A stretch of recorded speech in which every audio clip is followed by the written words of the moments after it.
अस्सलाम वालेकुम क्लास, उम्मीद है कि आप लोग खैरियत से होंगे। जी, तो हम लोगों ने प्रीवियस लेक्चर में जो टॉपिक स्टार्ट किया था दैट इज रिपोर्ट राइटिंग। हम लोगों ने देखा था कि रिपोर्ट राइटिंग होता क्या है, उसको हम किस तरह लिखते हैं, बेसिकली वो है क्या और इसके फॉर्मेट्स क्या हैं। रिपोर्ट राइटिंग के फॉर्मेट्स हमने स्टार्ट किए थे जिसके अंदर हमने टाइटल को कवर कर लिया था, देन फिर हम लोगों ने समरी और इंट्रोडक्शन को कवर कर लिया था। टाइटल क्या था कि टाइटल के अंदर जो है वो हमने बेसिकली बताना होता है कि हम किस चीज के बारे में लिख रहे हैं। फ्रंट कवर के अंदर जो है हम लोगों ने इंफॉर्मेशन ऐड करनी होती है जो जरूरी होती है। इसके अलावा ऑथर की जो डेट है, ऑथर का नेम वगैरह लिखना होता है और जो डेट है उसको हमने प्रिपेयर करना होता है। उसके अलावा टेबल ऑफ कंटेंट हम लिख सकते हैं और कुछ टर्म्स की डेफिनेशन लिख सकते हैं। फर्दरमोर जो समरी है, summary that is it is consist of major points, conclusion and recommendation. इसके अलावा जो समरी है वो शॉर्ट होनी चाहिए, इसके अंदर एक पूरी की पूरी रिपोर्ट का जर्नल ओवरव्यू होना चाहिए। कुछ लोग जो है वो समरी को रीड आउट करते हैं और सिर्फ रिपोर्ट को स्किम करते हैं। इस चीज को मैं बहुत डिटेल में आप लोगों को जो है लास्ट प्रीवियस लेक्चर में बता चुकी हूँ।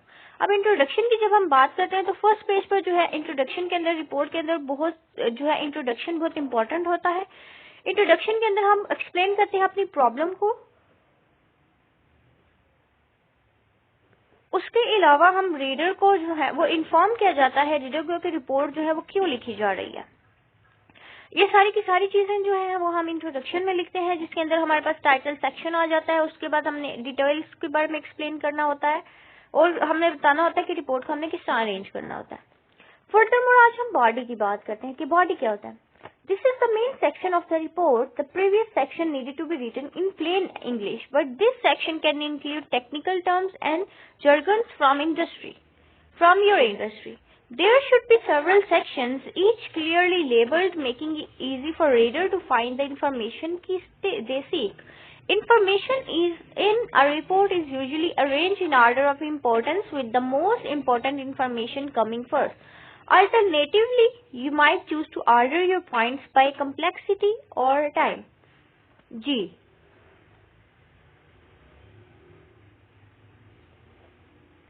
जब हम बात करते हैं बॉडी की तो बेटा बॉडी के अंदर हम मेन सेक्शन, क्योंकि बॉडी जो है वो एक रिपोर्ट की मेन सेक्शन है। प्रीवियस सेक्शन के अंदर हम लोगों ने प्लेन इंग्लिश की जरूरत होती है, लाइक समरी हो गई, टाइटल हो गया और इंट्रोडक्शन हो गया, तो उसके अंदर हम प्लेन इंग्लिश लिखते हैं। लेकिन जब हम बात करते हैं बॉडी की तो इसके अंदर हम कुछ टेक्निकल टर्म्स का लिखेंगे और जिस स्पेसिफिक फील्ड और इंडस्ट्री से रिलेटेड हम लिख रहे हैं उसके जार्गन्स को लिखेंगे। उसके अलावा सेवरल सेक्शंस है जिसको बॉडी के अंदर मेंशन करना बहुत जरूरी है और उन सेवरल सेक्शंस को जो है वो क्लियरली लेबल करना है, क्लियरली मेंशन करना है। हमने क्या करना है कि हम लोगों ने उन सारी की सारी इंफॉर्मेशन को बॉडी के अंदर इंक्लूड करना है जिस चीज की एक रीडर को जरूरत होती है। यानी जो टॉपिक हम लिख रहे हैं उसको पूरे के पूरा कवर करना है, उससे रिलेटेड जितनी भी इम्पोर्टेंट इंफॉर्मेशन है उस सारी की सारी को हमने मेंशन करना है। इंफॉर्मेशन रिपोर्ट के अंदर यूजुअली अरेंज होती है ऑर्डर की फॉर्म में। ऑर्डर की फॉर्म में जब हम इंफॉर्मेशन को अरेंज करते हैं तो ये बहुत ज्यादा इंपॉर्टेंट होती है और बहुत से इंपॉर्टेंट इंफॉर्मेशन को जो है वो हम पहले लिख लेते हैं। इसके अलावा हम लोगों को एक पूरे का पूरा सीक्वेंस अरेंज करना होता है, एक पूरे का पूरा ऑर्डर अरेंज करना होता है अपने पॉइंट्स की कम्प्लेक्सिटी के लिए और अपने पॉइंट्स को टाइम बाय टाइम मैनेज करने के लिए हम लोगों ने ये सारी की सारी चीजें डील करनी होती है। उसके अलावा हम लोगों ने जो फर्दर टॉपिक कवर करना होता है अपने रिपोर्ट के अंदर दैट इज डिस्कशन। ये सेक्शन जो है वो ऑप्शनल होता है। If you wish this optional section can be include at the end of the main body to go over your findings and their significance. Discussion का topic जो है वो ऑप्शनल सेक्शन यानी एक ऑप्शनल टॉपिक होता है, ये एक ऑप्शनल सेक्शन होता है। अगर आप इसको इंक्लूड करना चाहते हैं तो आप इसको अपनी मेन बॉडी के एंड में इंक्लूड करेंगे और आप जो ढूंढ रहे हैं, आपकी जो फाइंडिंग्स की सिग्निफिकेंस है, वो सारी की सारी चीजें आप डिस्कशन में इंक्लूड करेंगे। After that conclusion,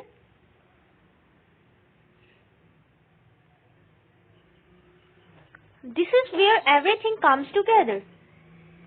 Keep this section free of jargons as many people will just read the summary and conclusion. Conclusion को हम जानते हैं कि conclusion के अंदर हमने अपनी सारी की सारी इंफॉर्मेशन का जो है वो एक रिजल्ट देना होता है। कंक्लूजन एक ऐसी चीज है जहां पर हम अपनी सारी की सारी चीजों को इकट्ठा करेंगे इस सेक्शन को हमें जार्गन फ्री करना है, यानी ये सेक्शन भी जो है वो इजी इंग्लिश में होना चाहिए, सिंपल इंग्लिश में होना चाहिए। और वो लोग जो सिर्फ समरी को रीड करते हैं और कंक्लूजन देखते हैं, उन लोगों के लिए ये बहुत ही इम्पोर्टेंट सेक्शन होता है। इसलिए आप लोगों ने अपनी सारी की सारी जो रिपोर्ट है, उसका रिजल्ट, उसका कंक्लूजन, उसकी मेन फाइंडिंग्स जो है वो इस सेक्शन में लिख देनी है।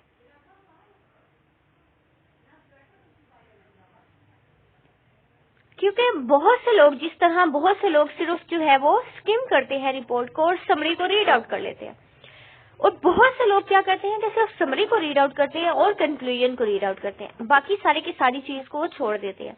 तो इसलिए आपने क्या करना है कि ये कंक्लूजन का जो पैराग्राफ है दैट इज मोर इम्पोर्टेंट, आपने इसके ऊपर ज्यादा फोकस करना है, आपने इसके साथ ज्यादा डील करना है और इसके अंदर बेसिक और मेन जो रिजल्ट है वो लाजमी लिखना है। फर्दरमोर रिकमेंडेशंस की जब बात करते हैं, this is where you discuss any action that needs to be taken. In plain English, explain your recommendations, putting them in order of priority. Ji, recommendations में आप लोगों ने क्या करना है कि आप लोगों ने अपनी suggestions देनी है, आप लोगों ने recommend करना है कि इधर अगर आप स्मोकिंग के टॉपिक के ऊपर लिख रहे हैं, इधर आप किसी ऐसे टॉपिक के ऊपर लिख रहे हैं जिसको कवर अप करना बहुत इंपॉर्टेंट है, तो आपने क्या करना है कि आपने ऐसे पॉइंट्स डिस्कस करने हैं जिसका फर्दर एक्शन लिया जा सकता है, जिसको फर्दर जो है हम देख सकते हैं।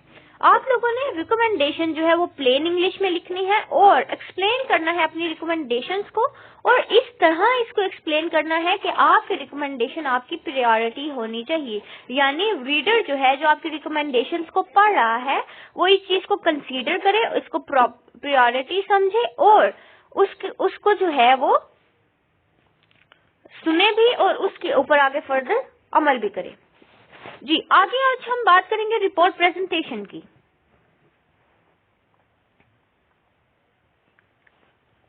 Okay, you will want to present your report in a simple and concise style that is easy to read and navigate. Readers want to be able to look through our report and get to the information they need as quickly as possible. That way the report has a greater impact on the reader. There are simple formatting style that can be used throughout your report that will make it easy to read and look organized and presentable.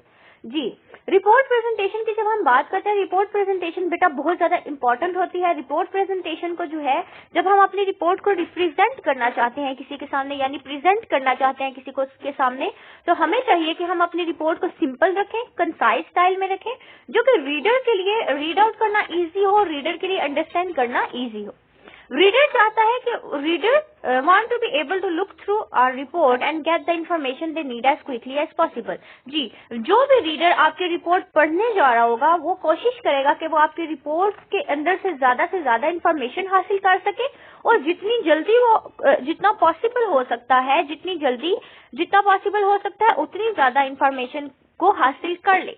उसके लिए जरूरी है कि आप अपनी report को concise लिखें और सिंपल लिखें, जो कि रीडर आपकी अगर रिपोर्ट पढ़ने जा रहा है तो वो इजीली आपकी रिपोर्ट को अंडरस्टैंड कर सके। The way the reporter has a greater impact on the reader, इसके थ्रू जो है वो एक रिपोर्ट का बहुत ज्यादा एक बड़ा इन्फ्लुएंस होता है, बहुत ज्यादा इम्पैक्ट होता है, बहुत ज्यादा इफेक्ट होता है रीडर के ऊपर, अगर आपकी रिपोर्ट सिंपल फॉर्म में हो और कंसाइज फॉर्म में हो। कुछ सिंपल फॉर्मेटिंग स्टाइल हैं जिसके थ्रू हम जिनको यूज करके हम क्या कर सकते हैं, हम रिपोर्ट को रिप्रेजेंट कर सकते हैं और उसको जो है वो पढ़ना बहुत ज्यादा इजी हो जाता है, उसको ऑर्गेनाइज करना बहुत ज्यादा इजी हो जाता है और ये बहुत ज्यादा रिप्रेजेंटेबल होती है।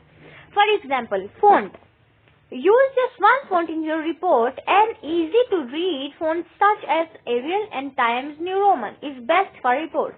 Section headings can be different font from the main text if you prefer. जी, पूरे के पूरे रिपोर्ट राइटिंग के अंदर जो है वो आपने क्या करना है कि एक ही फॉन्ट स्टाइल रखना है, आपने फॉन्ट स्टाइल चेंज नहीं करना।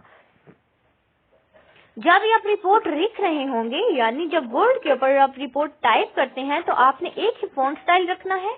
अब जो सा फॉन्ट स्टाइल ज्यादा इजी है, जो सा इजीली जो है हम रीडेबल है, जो इजीली हम रीड कर सकते हैं, that is Arial and Times New Roman. तो ये दो जो है फॉन्ट स्टाइल आप हमेशा चूज करिए जब भी आपने अपनी रिपोर्ट लिखनी है। ये रिपोर्ट्स के लिए बेस्ट फॉन्ट्स हैं। इसके अलावा आपने जो सेक्शन हेडिंग्स देनी है वो डिफरेंट फॉन्ट्स की होनी चाहिए मेन टेक्स्ट से, यानी जो मेन टेक्स्ट जिसको आप प्रेफर कर रहे हैं उससे जो है सेक्शन हेडिंग्स डिफरेंट होनी चाहिए। उसके अलावा लिस्ट को देख लेते हैं। Use list whenever appropriate to break information into easy to understand points. List can either be numbered और बुलेट। जी, आपने जब लिस्ट बनानी है तो आप एक अप्रोप्रिएट और ब्रेक इन्फॉर्मेशन इसके अंदर ऐड करेंगे जो कि इजी होगा, अंडरस्टैंडेबल होगा और ये पॉइंट्स जो है वो इजीली अंडरस्टैंड कर लिए जाएंगे। जब हम लिस्ट की बात करते हैं तो लिस्ट के अंदर जो है हम नंबर देते हैं और बुलेट्स का इस्तेमाल करते हैं। जी, जब अगर आप लोगों ने वर्ड का इस्तेमाल किया तो आपको पता चल जाएगा कि लिस्ट बनाने के लिए हम क्या करते हैं कि हम या तो नंबर्स का इस्तेमाल करते हैं या बुलेट्स का इस्तेमाल करते हैं। और ये जो है इसके अंदर आपने इजीएस्ट है, अंडरस्टैंडेबल है और इसके अंदर ज्यादा से ज्यादा इन्फॉर्मेशन ऐड की जा सकती है। हेडिंग्स एंड सब हेडिंग्स की जब हम बात करते हैं, you can use headings and sub headings throughout your report to identify the various topics and break the text into manageable chunks. जी, हेडिंग्स और सब हेडिंग्स के थ्रू हम अपने पूरे के पूरे टॉपिक को जो है वो छोटे छोटे पार्ट्स के अंदर डिवाइड कर सकते हैं, छोटे छोटे चंक्स के अंदर ब्रेक कर सकते हैं, छोटे छोटे पार्ट्स के अंदर हम क्या है कि इसको कन्वर्ट कर सकते हैं। हम हेडिंग्स का इस्तेमाल करते हैं और हेडिंग और सब हेडिंग्स का इस्तेमाल करते हैं अपनी पूरी की पूरी रिपोर्ट के अंदर, जो कि आइडेंटिफाई करता है डिफरेंट और वेरियस टॉपिक्स को। This will help keep the report organised and can be listed in the table of contents, they can be found quickly. जी, इसके थ्रू हम क्या कर सकते हैं, हम ऑर्गेनाइज कर सकते हैं और लिस्ट कर सकते हैं टेबल ऑफ कंटेंट्स को, जो कि इजीली फाउंडेबल है। आगे हम देखेंगे रिपोर्ट राइटिंग स्टाइल्स को। There are also some writing styles to consider. Keep it simple, don't try to impress, rather try to communicate. Keep sentences short and to the point. Do not go into a lot of details unless it is needed. Make sure every word needs to be there. That is contributes to the purpose of the report. जी, अब हम कुछ writing styles को देख लेंगे जो कि important है report writing के लिए।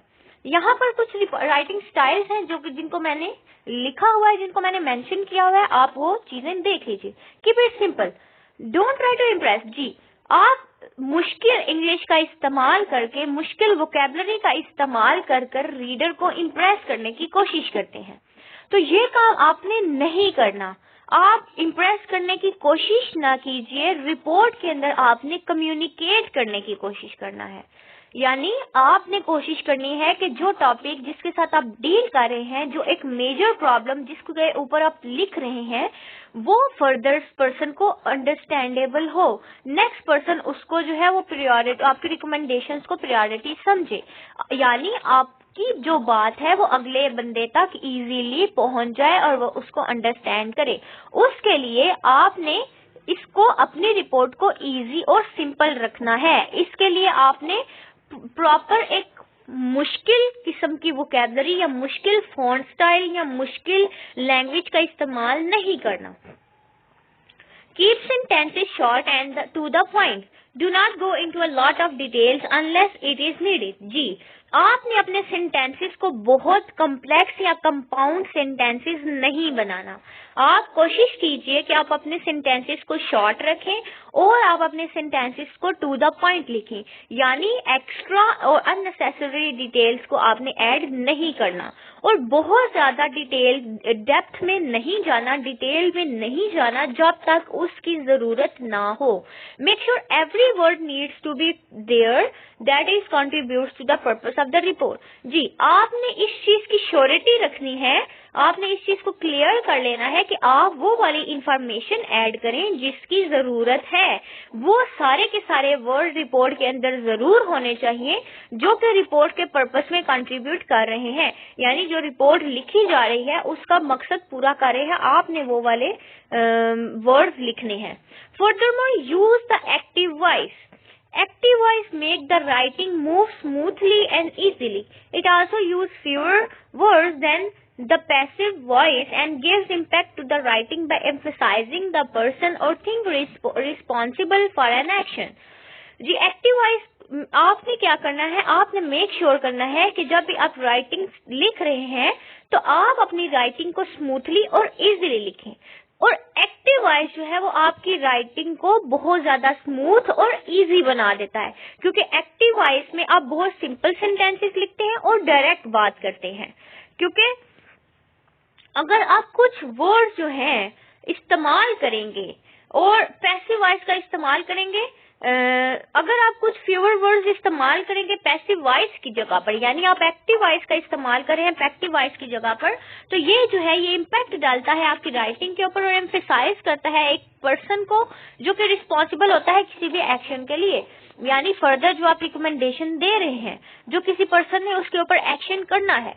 तो जो आपकी सिंपल राइटिंग है, जो आपकी एक्टिव वॉइस है, वो इम्पैक्ट डालते हैं आपकी राइटिंग को और एम्फेसाइज करते हैं उस पर्सनैलिटी को। For example, bad customer service decrease report repeat business is more concise and direct than repeat business is decreased by bad customer service। जी, जिस तरह bad customer service decrease repeat business, ये चीज जो है ये एक्टिव वॉइस है। Directly जो है वो एक बात को कर दिया जाता है, ये ज्यादा डायरेक्ट है, ये ज्यादा कंसाइज है, रादर देन कि अगर हम जो है वो कहें repeat business is decreased by bad customer service, इसकी निस्बत। माइंड योर ग्रामर भी जो है वो बहुत ज्यादा इम्पोर्टेंट है। Read the report aloud and have some prepared it for you. Remember that the computer cannot catch all the mistakes, especially with words like read and read, and there. You may even want to wait a day after you write it to come back and look at it with fresh eyes. जी, जब हम बात करते हैं report writing को, तो mind your grammar का मतलब है कि आपने अपनी रिपोर्ट को जो है वो लाउडली एक बार रीड आउट कर लेना है, या फिर आपने किसी पर्सन को जो है प्रूफ रीडिंग के लिए इसको दे देना है। आप किसी भी पर्सन के थ्रू जो है प्रूफ रीडिंग करवा सकते हैं या बाद में खुद भी प्रूफ रीडिंग कर सकते हैं। इस चीज को आपने कंसीडर करना है। इस चीज का ध्यान रखिए कि हमेशा जो है वो कंप्यूटर सारी की सारी मिस्टेक्स को कवर अप नहीं कर सकता, सारी की सारी मिस्टेक्स को नहीं ढूंढ सकता। स्पेशली जब आप वर्ड लिखते हैं रेड और रेड का, तो कंप्यूटर इस चीज में डिस्टिंग्विशेबल नहीं है कि रेड आपने वर्ड चूज किया है या रेड वर्ड यूज किया है। देयर और देयर दोनों में से स्पेलिंग्स का डिफरेंस है और कंप्यूटर के लिए ये मुश्किल होता है कि आप कौन सा देयर इस्तेमाल कर सकते हैं। तो इस चीज के लिए आपको वेट करना पड़ेगा एक दिन के लिए, यानी आप एक दिन अपनी रिपोर्ट राइटिंग लिखकर छोड़ देंगे, नेक्स्ट दिन आकर आप एक दोबारा से अपनी फ्रेश माइंड के साथ जो है वो उस पूरे के पूरे रिपोर्ट को पढ़ेंगे, तो आपको जो है वो मिस्टेक्स फाइंड आउट हो जाएंगी। तो इसके लिए बेस्ट तरीका यह है कि यहाँ तो आप अपनी रिपोर्ट को रीडली अलाउड जो है लाउडली रीड कर लें, उसके अलावा जो है वो आप अपनी रिपोर्ट की प्रूफ रीडिंग कर लें। जी, आगे जो है वो हमारी डिफरेंट टाइप्स हैं रिपोर्ट की, जिसको इंशाल्लाह हम नेक्स्ट क्लास में डील करेंगे और नेक्स्ट जो है वो लिख लेंगे रिपोर्ट राइटिंग को और रिपोर्ट राइटिंग की टाइप्स को देख लेंगे, किस किस टाइप्स की जो है हम लोगों ने रिपोर्ट लिखनी है। आज के लिए हमारा टॉपिक यहीं पर कवर होता है। जी, आपके लिए जो असाइनमेंट है जो वो भी एक रिपोर्ट आपने लिखनी है जी, जिसका जो टॉपिक है वो मैं आपको असाइन कर दूंगी। आप लोगों ने रिपोर्ट लिखनी है और रिपोर्ट लिखकर मुझे सबमिट करवा देनी है। जो भी टॉपिक आपको असाइन किया जाएगा उसके ऊपर आप रिपोर्ट लिखेंगे। आपने स्टाइल्स का ध्यान रखना है, आपने बाकी प्रेजेंटेशन का ध्यान रखना है, आपने फॉर्मेट का ध्यान रखना है, आपने कंटेंट का ध्यान रखना है और जो आपको फॉर्मेट दिया गया है उसी फॉर्मेट के ऊपर आपने रिपोर्ट बनानी है। जी ठीक है, अपना ख्याल रखिएगा। अल्लाह हाफिज।